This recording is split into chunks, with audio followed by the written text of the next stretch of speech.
Hello students, हम जो है हिस्ट्री का फर्स्ट चैप्टर वहाँ पर देख रहे थे। चैप्टर का नाम था इतिहास के साधन। तो students we continues today now. हम भौतिक साधन जो है वहाँ पर इतिहास के साधन में देख रहे थे। भौतिक साधन में हमने सिक्के देखे थे यहाँ पर। उसके बाद हम देखने वाले हैं संग्रहालय। कौन सा है भौतिक साधन में आता है? संग्रहालय। संग्रहालय का अर्थ है कि जहाँ पर वस्तुएं जो है, ऐतिहासिक वस्तुएं जो है वहाँ पर संग्रहित करके रखी जाती हैं। अगर हम संग्रहालय की बात करेंगे तो भारत के सभी राज्यों में उनकी अपनी प्रादेशिक विशेषताएं बताने वाले वस्तु संग्रहालय, जैसे हम आप सभी जानते हैं कि हमारा भारत देश जो है विभिन्न राज्यों से, विभिन्न संस्कृतियों से बना हुआ है और हमारे भारत की प्रादेशिक संस्कृति जो है उस प्रदेश की, उस प्रांत की क्या है, पहचान है। तो यहाँ संग्रहालय में भी अपनी प्रादेशिक विशेषताएं बताने वाले, मतलब उस प्रदेश की, उस प्रांत की विशेषता बनाने वाले वस्तु संग्रहालय जो है हर प्रांत में, हर प्रदेश में हमें यहाँ पर देखने को मिलते हैं। उनके आधार पर हमें इतिहास को समझने में सहायता प्राप्त होती है। तो जब हम या इतिहासकार जब ऐसे ही किसी प्रांत या क्षेत्र या प्रदेश का जब इतिहास लेखन करते हैं तो इतिहास लेखन करते समय एक इतिहास के साधन के रूप में, भौतिक साधन के रूप में ऐसे संग्रहालय की उन्हें क्या होती है, सहायता होती है, मदद होती है उस प्रांत की सांस्कृतिक परिस्थिति को समझने के लिए, उस प्रांत की विशेषताओं को जानने के लिए। तो इतिहास लेखन में भौतिक साधन के रूप में जो है संग्रहालय बहुत ही महत्वपूर्ण माने जाते हैं। जैसे मुंबई में छत्रपति शिवाजी महाराज वस्तु संग्रहालय, जैसे मुंबई में जो है छत्रपति शिवाजी महाराज वस्तु संग्रहालय जो वीटी में है। रिजर्व बैंक का पुणे में वस्तु संग्रहालय है। तो साथ ही साथ रिजर्व बैंक का कहाँ पर है? पुणे में वस्तु संग्रहालय। सरकारी ग्रंथालयों के अतिरिक्त कुछ संग्राहक स्वयं के संग्रहालय जो है वो स्थापित करते, जैसे कुछ व्यक्तियों को, कुछ लोगों को जो है ऐतिहासिक वस्तुएं जो है वो संग्रहित करने का क्या रहता है, शौक रहता है। तो ऐसे लोग भी वहाँ पर अपने संग्रहालय बनाकर वहाँ पर इन वस्तुओं को जो है संरक्षित करके रखते। जैसे कि कुछ लोगों को देखो पुराने सिक्के जमा करने का शौक रहता है, पुराने नोट जमा करने का रहता है, पुरानी डाक टिकट जमा करने का शौक रहता है। तो ऐसे लोग जो है वहाँ पर अपने व्यक्तिगत संग्रहालय भी वहाँ पर वैशिष्ट्यपूर्ण या विशेषतापूर्ण होते हैं। यहाँ पर देखो उदाहरण भी दिया है, जैसे सिक्के, नोट, विभिन्न आकारों वाले दिए, सरोते, क्रिकेट की सामग्री। जैसे दिए में अगर हम देखेंगे तो शुरुआत से लेके आज तक कितना सारा परिवर्तन जो है हमें दियों में देखने को मिलता है। क्रिकेट की सामग्री में कितना सारा परिवर्तन हमें देखने को मिलता है। तो ये सभी वस्तुएं जो है वहाँ पर एज ए इतिहास के साधन के रूप में संग्रहालय में संरक्षित करके रखे जाते हैं। भौतिक साधन के बाद बारी आती है वो है मौखिक साधन। किसके बारी आते हैं? मौखिक साधन। मौखिक यानी क्या? जिसका कोई प्रूफ नहीं है, जिसका कोई प्रमाण नहीं है, जो मानी गई है। क्या की गई है? जो मानी गई है कि हाँ ऐसा हुआ होगा। देखिए इन साधनों में लोक कथाएं, लोकगीत, लोकोक्तियाँ, ओविया, चक्की के गीत यानी कि देखो पुराने ज़माने में जो है वहाँ पर मशीन की चक्की नहीं होती थी। आटा पीसने के लिए जो है वहाँ पर महिलाएं जो है सुबह 4 बजे 3 बजे उठकर जो है वहाँ पर उस पत्थर की जो चक्की होती थी उस पे आटा पीसती थी और पीसते पीसते बहुत सारे गाने जो है वहाँ पर बोले जाते थे। उनको कहा जाता है ओविया, चक्की के गीत आदि का समावेश जो है वो मौखिक साधनों के बीच रूप में होता है। यहाँ पर अगर देखेंगे, जैसे संयुक्त महाराष्ट्र आंदोलन के समय लोक शाहीर अण्णाभाऊ साठे शाहीर अमर शेख के लोकगीतों द्वारा कार्यकर्ताओं को प्रेरणा प्राप्त होती थी। मतलब संयुक्त महाराष्ट्र का जब आंदोलन शुरू हुआ था तो उस समय लोक शाहीर अण्णाभाऊ साठे जो है उनके पोवाड़ा यानी क्या वीर गीत अण्णाभाऊ साठे के और शाहीर अमर शेख के जो गीत थे वो आंदोलनकर्ताओं को प्रेरणा के रूप में जो है उन्हें लगते थे और वो गीत सुनने के बाद उन्हें अपने कार्य को और एकाग्रता से और स्फूर्ति से करने की क्या मिलती थी, प्रेरणा मिलती थी। तो ये सभी साधन जो है, देखो जैसे शादियों में गीत गाए जाते हैं, अकबर बिरबल की कहानियाँ जो है, ऐसी बहुत सारी कहानियाँ, पौराणिक कहानियाँ हैं, पौराणिक कथाएँ जो हैं, कृष्ण लीलाएँ, राम लीलाएँ, ऐसे बहुत सारे। उसके बाद लोकगीत जो शादियों में गाए जाते हैं, अलग अलग त्योहारों में गाए जाते हैं। तो ये सभी जो है हमारे इतिहास के मौखिक साधन हैं। जब उसके बारे में इतिहास लेखन करते हैं अध्ययनकर्ता या इतिहासकार, तो ऐसे मौखिक साधनों का आधार जो है वहाँ पर लिया जाता है।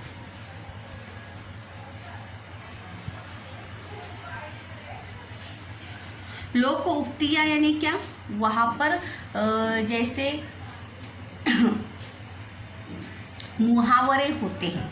तो मुहावरे जो है जैसे समय समय पर देखो बोलते बोलते ही लोग बोलते, जैसे हाथ कंगन को आरसी क्या, पढ़े लिखो को फारसी क्या, काला अक्षर भैंस बराबर। तो ऐसी लोक उक्तियाँ जो है, लोक कथाएँ जो है, क्योंकि ये कथाएँ जो है वो प्रचलित एक के बाद, मतलब जैसे एक ने सुनी, एक उसने दूसरे को सुनाई, दूसरे ने तीसरे को सुनाई, ऐसी कथाएँ जो है पूर्वापार परंपरा से जो है वो चलती आई है।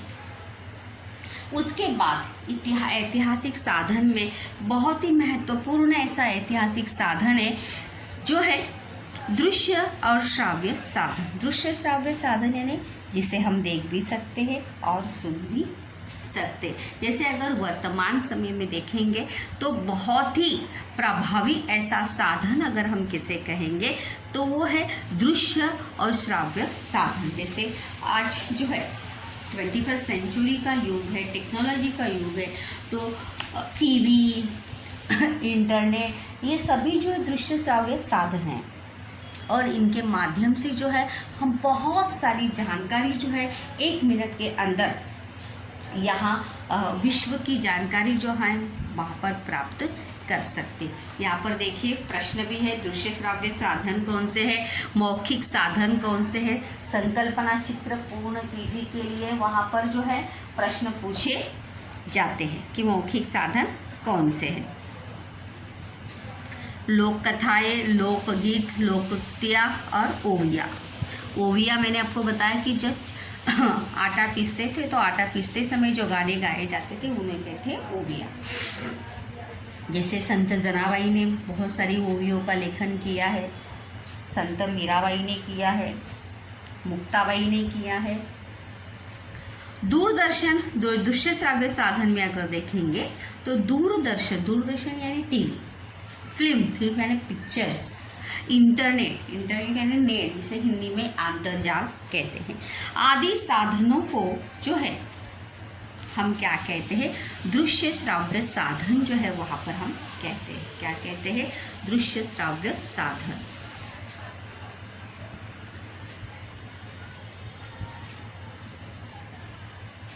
दृश्य श्राव्य साधन कौन से है, दूरदर्शन, फिल्म, इंटरनेट। कौन से है, दूरदर्शन, फिल्म, इंटरनेट। इनमें देशीय तथा विदेशी चैनलों का भी समावेश होता है। अगर हम टीवी अगर चालू करते हैं तो ऐसे बहुत सारे चैनल, 400-500 चैनल जो है हमें टीवी पर देखने को मिलते हैं। जैसे नेशनल ज्योग्राफिक चैनल है, हिस्ट्री वाले चैनल है, डिस्कवरी चैनल है।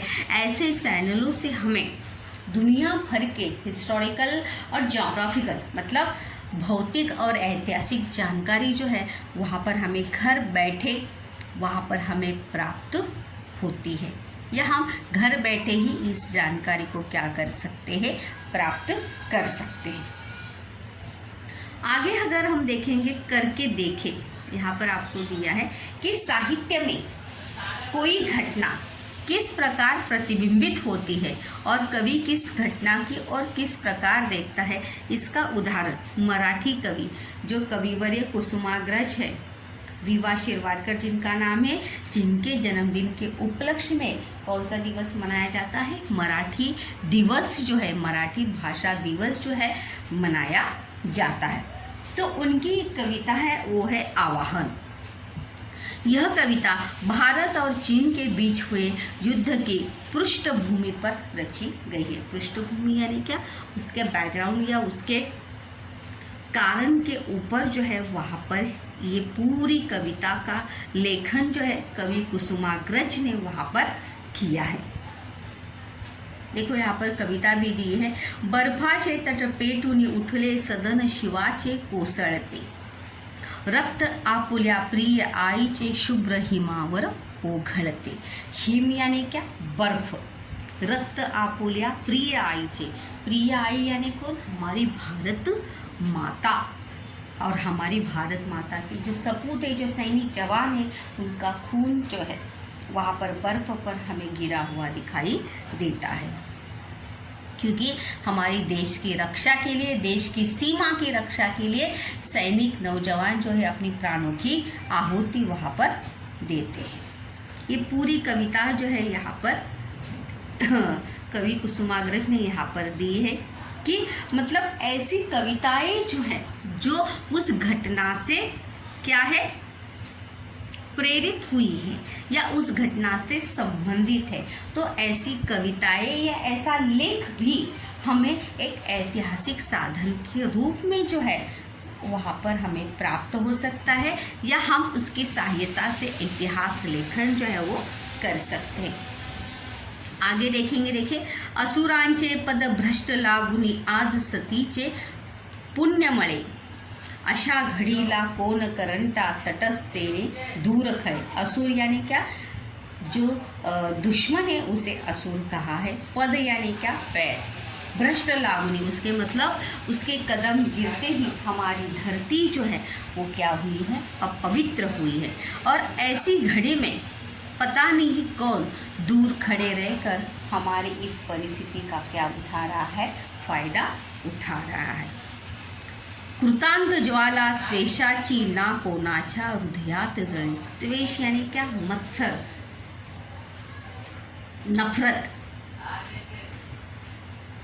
तो ऐसी ही अनगणित घटनाओं पर लिखे गए साहित्य की खोज, मतलब जैसे पानीपत की लड़ाई जो हुई थी, पानीपत की लड़ाई के ऊपर भी ऐसी कविताओं का लेखन किया गया होगा। जैसे अगर हम देखेंगे तो राम जब वनवास के लिए निकलते हैं तो उसके ऊपर कविताएं लिखी गई होगी। श्री कृष्ण की लीलाओं के ऊपर कविताएं लिखी, मतलब यहाँ पर एक उदाहरण दिया है कि आप भी ऐसे ऐतिहासिक घटनाओं से जुड़ी कविताओं की खोज आप भी कर सकते हैं, जो ऐतिहासिक घटना से जुड़ी हो या ऐतिहासिक घटना के ऊपर आधारित हो। चलिए हम आगे देखते हैं। हमारा अगला पॉइंट है, वो पॉइंट है कि भारतीय फिल्म और टेलीविज़न संस्थान FTII, क्या फुल फॉर्म है, FTII, भारतीय फिल्म और टेलीविज़न संस्थान की स्थापना जो है, रिक्त स्थान के लिए याद रखिए, भारत सरकार ने, FTI सरकार ने पुणे में कहाँ पे की थी, प्लेस कौन सा है, पूना, और वर्ष कौन सा है, 1960। कौन सा वर्ष है, 1960 में लोक शिक्षा देने के उद्देश्य से film and television institute of India नामक संस्थान की क्या की गई थी, स्थापना की थी।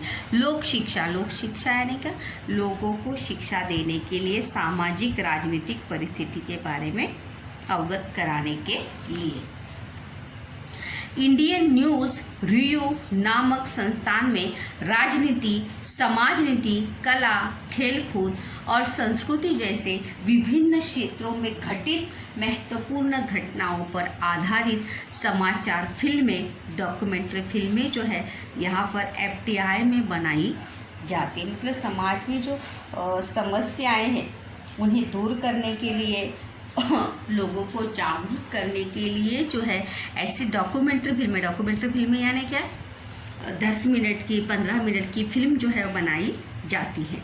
इस विभाग ने समाज का नेतृत्व करने वाले और देश के लिए अपना योगदान देने वाले व्यक्तियों और महत्वपूर्ण स्थानों की जानकारीप्रद अनुबोध फिल्में जो है यहाँ पर निर्माण की है।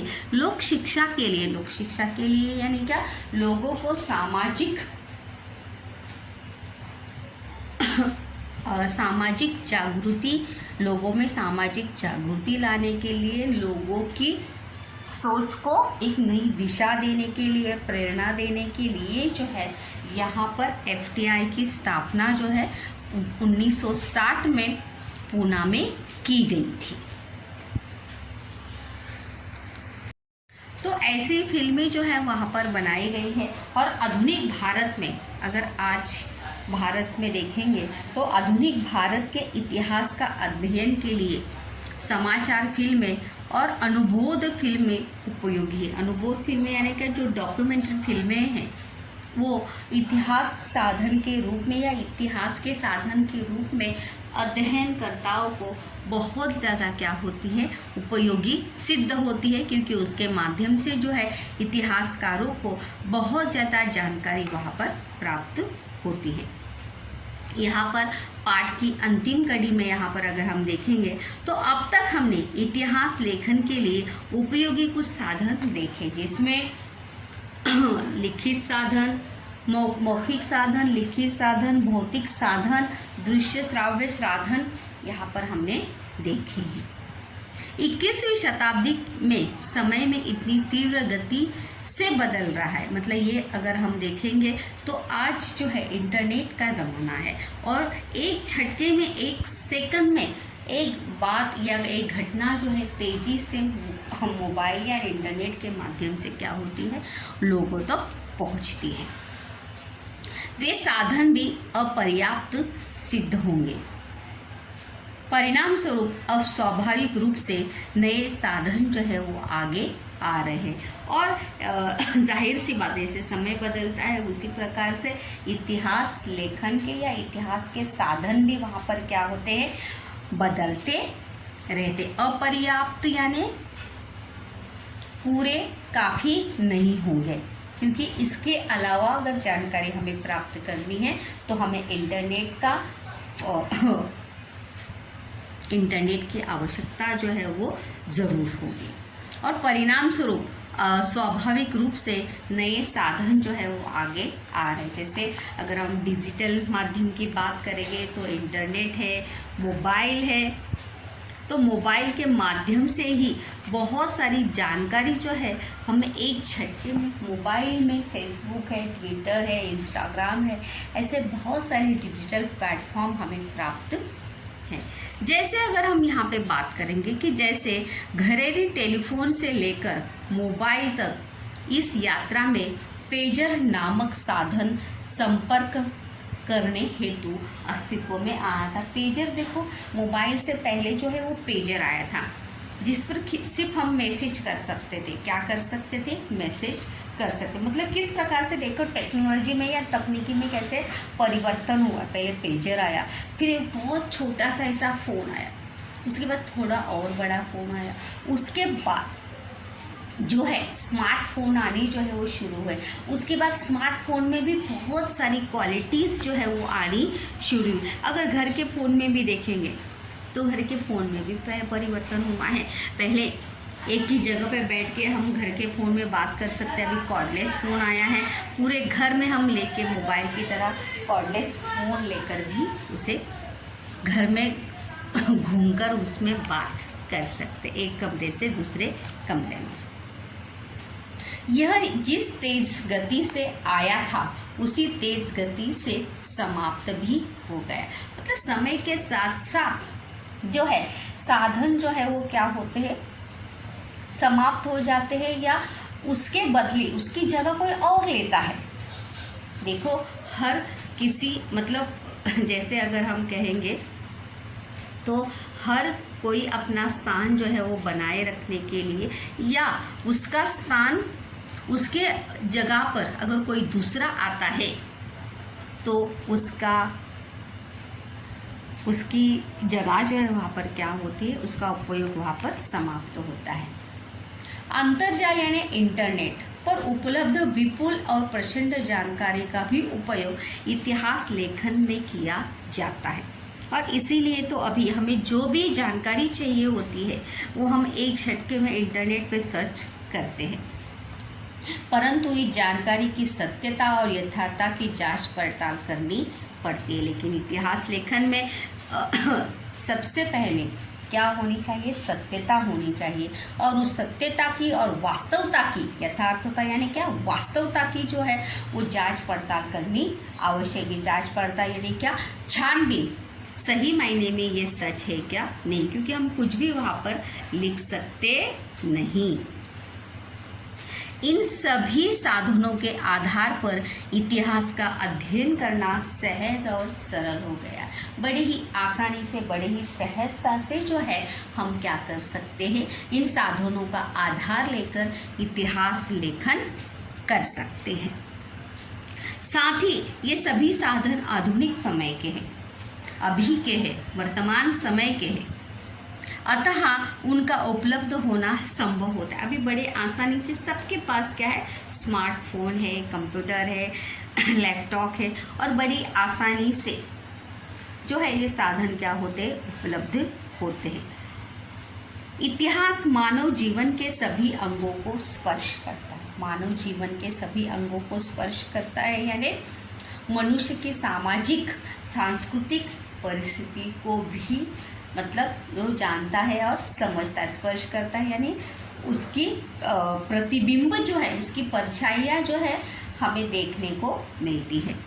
अतः उसके साधनों के संरक्षण के प्रयास सभी स्तरों पर किए जा रहे हैं और इसीलिए उनको सुरक्षित रखना या सुरक्षित रखने के प्रयास जो है वो किए जाते। इसलिए तो संग्रहालयों की स्थापना, अभिलेखागारों की स्थापना जो है वो किए जाते। ऐसा प्रयास हम भी करेंगे और ऐसे इतिहास से जुड़े साधनों को संभाल कर रखना, संजो कर रखना, ये जिम्मेदारी एक नागरिक के तौर पर हमारी भी है और हमें ऐसा प्रयास भी करना चाहिए, क्योंकि इतिहास के साधन भी चाहे वो लिखित हो, मौखिक हो, भौतिक हो, जो है हमें इतिहास लेखन करते समय बहुत ज़्यादा उपयुक्त होते हैं और वर्तमान समय में तो बड़े आसानी से भले ही हमें उपलब्ध होते हैं, लेकिन फिर भी उन सभी जानकारी का संरक्षण करके रखना सभी स्तरों पर जो है वो प्रयास हो रहा है कि इन जानकारी को, जैसे अगर आप देखेंगे तो अगर हम किसी राजाओं की जानकारी वगैरह सर्च करते हैं तो उस राजा की पूरी जानकारी जो है हमें वहाँ पर इंटरनेट पर बड़ी ही आसानी से क्या होती है, प्राप्त होती है, बड़े ही सहजता से।